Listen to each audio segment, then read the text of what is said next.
Hindi ibig sabihin na hindi kami nakapangamusta, hindi kami nakabati ng birthday, minsan nakakalimutan na. Talaga pong dito sa ibang bansa ay minsan you lost track of time because of the busyness. Yung kapag hindi ka nakakapangamusta, nakalimot ka na. In every good story ay meron din namang mga kwento na talaga namang nakakalungkot, diba? Kasi yung mga struggles, yung mga challenges, yun yung ibang hindi nila nakikitang side ng pag-iibang bansa. So for today nga, ang pagkukwentuhan natin ay anong iniisip ng mga tao sa Pilipinas kapag nakapag-ibang bansa na ang isang Pilipino. Hello everyone, this is me again, Joy Fajardo. Welcome back to our new YouTube channel. This is Joy in Alberta. Kung kayo po ay bago sa aming channel, please don't forget to like, subscribe, at share nyo na rin po itong video na ito sa inyong mga friends, relatives, at sa inyong mga kamag-anakan, sa inyong mga kaibigan, social media, and everything para makapag-spread tayo ng love, positivity, and good vibes. Ayan. So for today's video, meron naman tayong pagkukwentuhan. But before we go to our topic for today, gusto ko lang ipakita sa inyo itong isa sa mga packages na na-receive ko. Makikita nyo sa mga nakaraang mga video ko guys na meron akong lash extension at ginawan pa nga natin yan ang bukod ng video kasi yung lash extension na yon ay pinagawa ko pa sa Pilipinas kasi nga mas murang magpa-lash extension sa Philippines compared dito sa Canada, di ba? Dahil nga we've been here for more than a month na, nagfa-fall off na siya, ayan. So ngayon, totally cleared na siya. Wala nang false lash. Wala nang extension. Okay? So, meron tayong isang kababayan na kapitbahay namin sa Pilipinas. Pareho kaming tiga Bulacan. She was starting her own business dito sa Edmonton, Alberta. At ito nga ay tungkol sa mga lashes. So, nakakatuwa kasi napansin ni Sis Pauline na siguro napansin niya rin na mahilig tayo magpa-lash and everything. So, pinadala niya tayo nitong product niya. Bilang pa-thank you ko, gusto ko lang din i-share sa inyo kasi baka magustuhan nyo rin, di ba? One of the cons of getting like extension kasi guys ay pag nagme-makeup kayo, mas mahirap siyang linisin, di ba? Kasi may mga namumuti, ganyan. Kung nag-powder kayo, magkakaroon ng residue, mahirap siyang linisin. So, ito, ang gusto ko sa product niya na to ay kasi daily wear siya. So, pwede nyo siyang tanggalin and pwede nyo siyang i-reuse daw. So, yun. Tingnan natin ngayon siya para makita natin. So, ang pangalan pala nung niya guys, nung store niya, it's an online shop. Hindi ko alam kung may physical store siya. Ang tawag sa kanya ay Paulash. Ayan. Kasi Pauline. Ayan. So, meron siyang, pag binuksan niyo yung box, may ganitong kasama. Nakalagay self-care market. Take care of yourself. Divine Pop-Up Market. So, nakalagay dito, February 22, 11 to 4 p.m. Aviation Museum, Kingsway, Northway. Join us for our first ever self-care market where you can find all your self-care needs. From candles to skincare or permanent jewelry to hair braiding, we have it all. See you there, February 22. Uy, hindi ko alam, hindi ko nabasa to guys. So, may event sila ng February 22 sa Kingsway. So, inside, syempre, meron siyang paper lang na ganyan. And ito nga, pinadala niya tayo ng dalawa. Nakalagay, Paulash. Grabe yung nails, oh. Pasira na, guys. Baka naman. Pasira na rin, guys, yung nails kasi nga nakaka 1 month na kami dito. Ayan, Paulash. Tapos, parang ang nakita ko sa website nila kasi may iba-ibang klase. So, sabi ko na lang mag-recommend siya sa akin kasi nga, hindi ako marunong mamili kung ano yung maganda at hindi. Parang ako, sige, pagkalagay ko, tsaka ako makikita na, bet ko to. Pag hindi ko bet, hindi ko to bet. Ganon. Hindi ko siya ma-imagine pagkano. Tapos sa likod, guys, meron na rin siyang instruction kung paano siya ikakabit. Ayan. So, may kasama siyang tweezer dito sa loob. Ang cute, in fairness. Oh, nakalagay. Paulash. May tatak din si tweezer. Kailangan daw nating i-curl ang ating lashes. Nasa taas yung pang-curl ko. Hindi ko muna i-curl. Para lang i-try ko lang muna. Wag muna natin i-curl. Parang madali lang naman siyang anuhin. Tapos iba-ibang sizes yung nasa loob. Ito yung dalawang kind na pinadala sa akin para makita nyo din. So makikita nyo may sizes. Yung sa ibaba, very long siya. Tapos pataas is paiksi ng paiksi. So siguro dito sa gilid, kung gusto mo iksian, ganon. May nakalagay sa likod na YouTube, Facebook, Instagram, TikTok. So, baka meron din sila pag gusto nyong panoorin. Siguro kung paano ikabit. Ayan. Pero meron silang website, guys. Search nyo lang, Paulash Beauty in a Blink. Oh, cute. And forgive me guys kung hindi talaga ako magaling sa ganito kasi alam nyo naman. Pero habang ginagawa ko to guys, kasi ayoko naman na panoorin nyo lang ako maganito, ba diba? So habang ginagawa ko to, tatawag tayo ngayon ng backup. Backup? Oo. Habang naglalagay ako, nagkukwentuhan din tayo. So for today nga, ang pagkukwentuhan natin ay, ano nga ba ang mga misconception? Anong iniisip ng mga tao sa Pilipinas kapag nakapag-ibang bansa na ang isang Pilipino? Alright guys, take 2 na to. Tapos na yung video tapos na nawala yung audio. Yung sa lashes, na ikabit ko na siya, na ipakita ko na rin sana siya, pero tinanggal ko na siya kasi nga tapos na yung video, tapos walang audio. So anyway, biglang nawala, nagalaw ko kasi siya. So hindi na natin itatouch ang ating mikropono. Yung ating lashes guys, na ikabit ko yung sa isang eyes, madali lang naman siya. So ang gagawin na lang natin is, kakabit ko siya ulit ng buo and then pakita ko na lang sa inyo sa susunod na video ha. Pasensya na. Thank you so much sis Pauline. Search nyo Paulash kung gusto nyo mag-try ng kanilang products. Okay siya in fairness. Madali lang siyang ikabit. So simulan na natin ang ating kwentuhan for the second time around. Ano nga ba yung mga misconceptions, mga iniisip ng ating mga kapitbahay sa Pilipinas sa mga taong nag-iibang bansa? So disclaimer lang po ang aming i-share sa inyo. Ito yung mga naririnig namin. Kung kayo ay hindi naka-experience ng ganitong mga bagay-bagay, napakaswerte natin kasi ang mga tao ngayon ay very educated na sila because of the social media, di ba? So, mayroon na silang idea na ang buhay pala sa ibang bansa is not always rainbows and butterflies. Kasi ang nakikita lang nila lagi is, or ang madalas nakikita ng mga tao, syempre, is yung magandang side. Pero in every good story, ay meron din namang mga kwento na talaga namang nakakalungkot, diba? Kasi yung mga struggles, yung mga challenges, yun yung ibang hindi nila nakikitang side ng pag-iibang bansa. So, ano nga ba yung mga misconceptions na to? Number 1 is yung kapag hindi ka nakakapangamusta, nakalimot ka na. So, yan. So, na-try nyo na ba yun na, naku, si Joy, nakalimot na to, hindi na marunong mga musta, yumabang na. Di ba? May mga ganon. Siguro, sa side lang naman ng mga nagigibang bansa, talaga lang nabibisi sa buhay, di ba? Kasi, kayod talaga, lalo na may mga bansa talaga na, alam mo yun, talagang work, di ba? So, may mga bansa na mas slow, na mas may chance ka na makapamuhay talaga ng normal, pero may mga bansa na talaga namang kayod kung kayod, 'di ba? Kung kayo ay naiisip ninyo, kayo ay nasa Pilipinas, for example, may kamag-anak kayo, meron kayong kapitbahay, may kaibigan na nasa ibang bansa, at hindi nila kayo nakakamusta, kayo na yung mga musta sa kanila. Kasi who knows, yung pangangamusta nyo ay magbigay ngiti, magbigay saya, mapatawa nyo sila, mapangiti nyo sila, at talagang yung mapaganda nyo yung pakiramdam nila na ay may nakakaalala pala sa akin. Ganon. So, hindi ibig sabihin na hindi kami nakapangamusta, hindi kami nakabati ng birthday, minsan nakakalimutan na.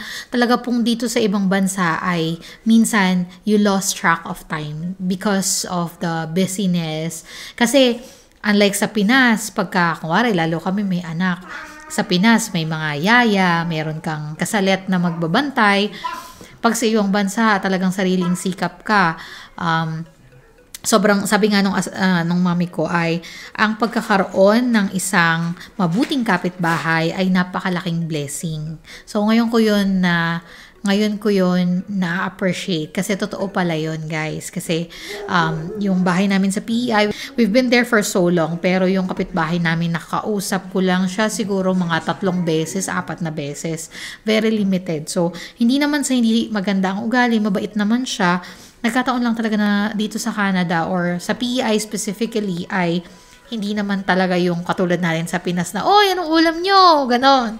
So yung support system din dito ay hindi kasing katulad nung sa atin. Meron, pero hindi katulad nung sa atin, di ba? Pangalawa is, ang mga nasa ibang bansa, mayayaman. Yun. Na parang, pag nasa ibang bansa yan, may pera yan. So, ang iniisip agad ay may pera yan. So, hindi talaga siya true na ganun. Kasi, may mga tao na nag-iibang bansa, tapos, todo support pa rin sila sa family, 'di ba? Meron nagpapaaral ng anak, ng pamangkin, ng kapatid, 'di ba?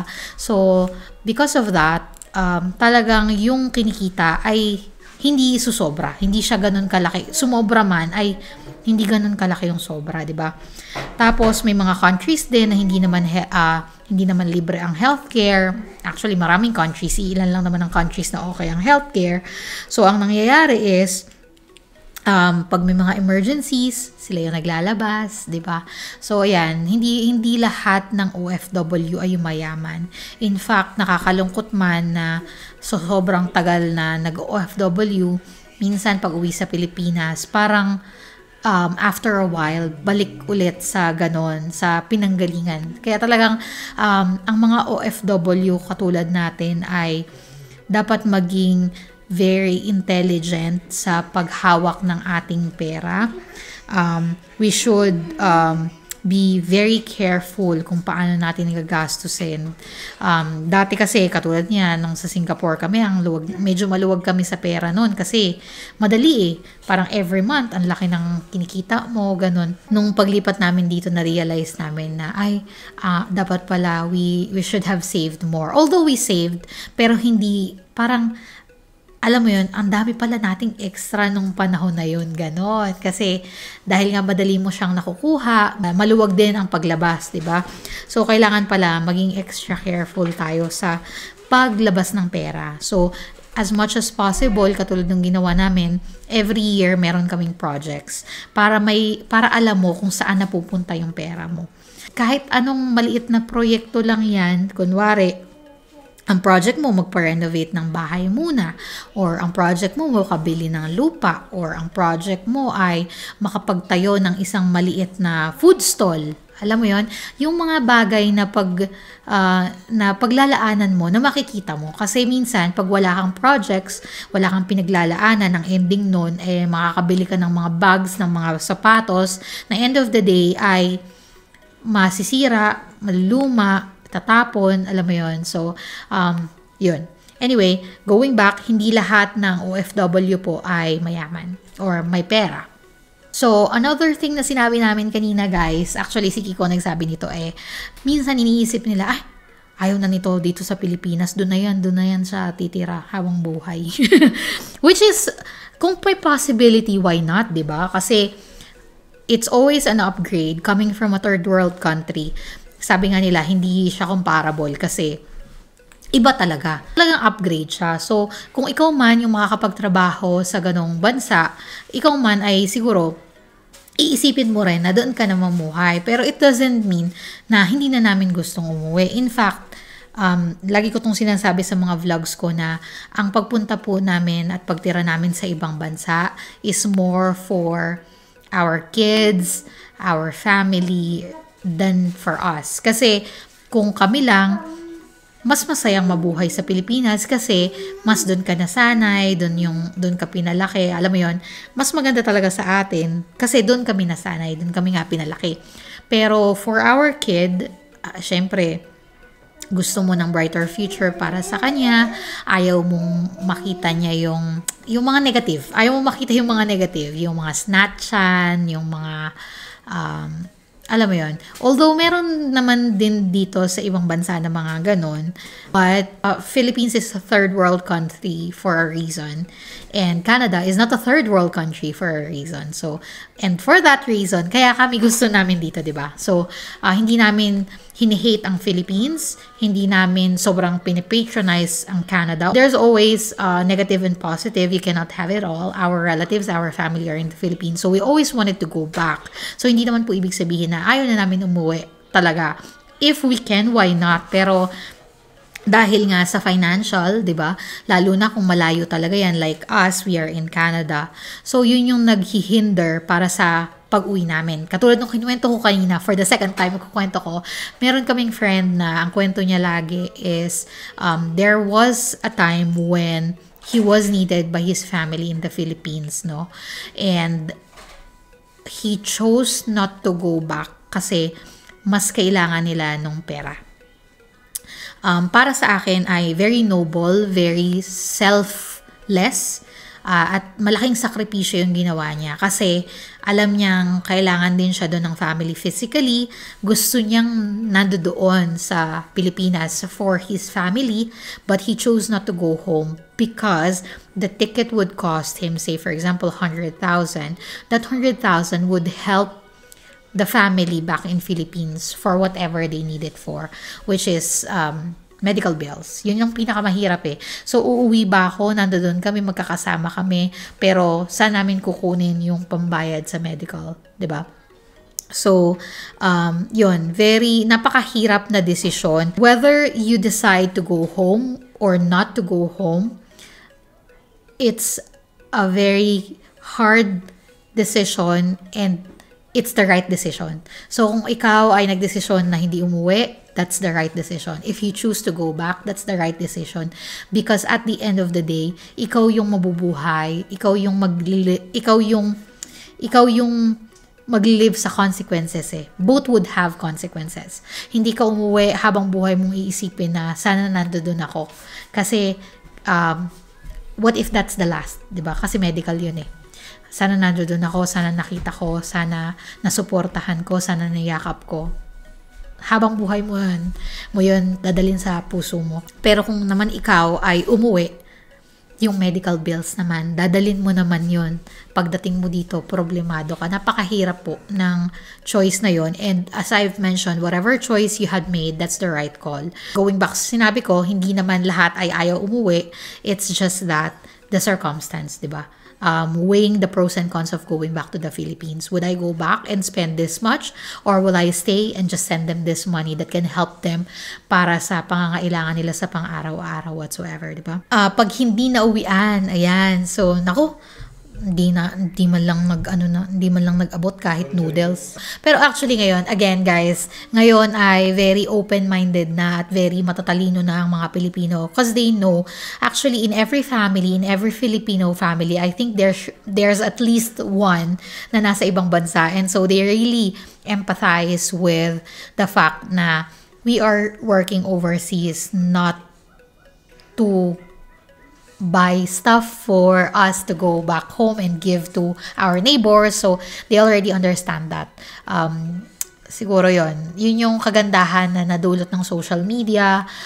Mas naging bukas ang isip, mas naging aware ang mga tao of what's really happening in the world. And yun lang, meron pa rin ilan-ilan na, naku, pag hindi mo na uwian, mas mahal loob, kasi ganito, kasi ganyan. Ay, yumabang ka na, hindi ka na nakakaalala, yung mga ganun. Yun naman, babalik tayo dun ulit sa point na, naku, hindi na nakakaalala yan, yumabang na, nakapunta lang ng ibang bansa. But in reality is, mahirap talaga. Kaya nga, sabi ko nga kay Kiko ay, nakaka-admire pala yung mga ginagawa ng mga tito, tita, ninong, ninang, years ago na pag umuwi talaga sila, kahit na lang chocolate or kung anong maliit na bagay yan, meron ka talagang uwi. Napakarami naming magpipinsan. Hindi ko na po siya magawa ngayon kasi ngayon ay yun, madaming bayarin and all. Pero in the past, they're doing it. They're sacrificing tons to make that happen. Kaya talagang saludo talaga dun sa mga OFW na ganun. Nagpapabalik-bayan box and all. Kami ni Kiko, na-try namin magpabalik-bayan box siguro mga 3 times pa lang, 4 times. Hindi pa aabot ng 10 times, guys. Kasama na yun sa Singapore. And we've been overseas for 10 years na siguro kaming nag-iibang bansa. Ganun kami kaswerte kasi yung family namin, they understand na we have our priorities. And sabi ko nga yung mga projects, ayan, para may nakikita nyo kung saan napupunta. And ayun, yun lang. So again, kung kayo po may kaibigan ka, mag-anak, kapitbahay na nasa ibang bansa, mag-hi, mag-hello, kayo naman po yung makaalala, and it would really mean a lot. So yun lang. Sana nakatulong tong video na ito sa inyo, guys. And as I've always mentioned in my previous vlogs, ang aming video ay very impromptu, very madalian kasi we have a baby. And so, we will always forget things. Kung kayo po ay may naiisip na ibang mga misconceptions sa ating mga nagtatrabaho sa ibang bansa, hindi lang dito sa Canada, kundi sa iba't ibang bansa, sa Hong Kong, sa Singapore, sa Thailand, sa Malaysia, Australia, New Zealand, kung nasaan ka man. Ano nga ba yung mga misconception na naiisip ng ating mga kapitbahay kamag-anak sa Philippines sa ating mga nag-iibang bansa? Share nyo naman yan sa comment section. Maraming salamat sa panonood and we'll see you again in the next video. Bye! Yung lashes, pakikita ko sa inyo sa susunod, sayang. Thank you so much, Paulash.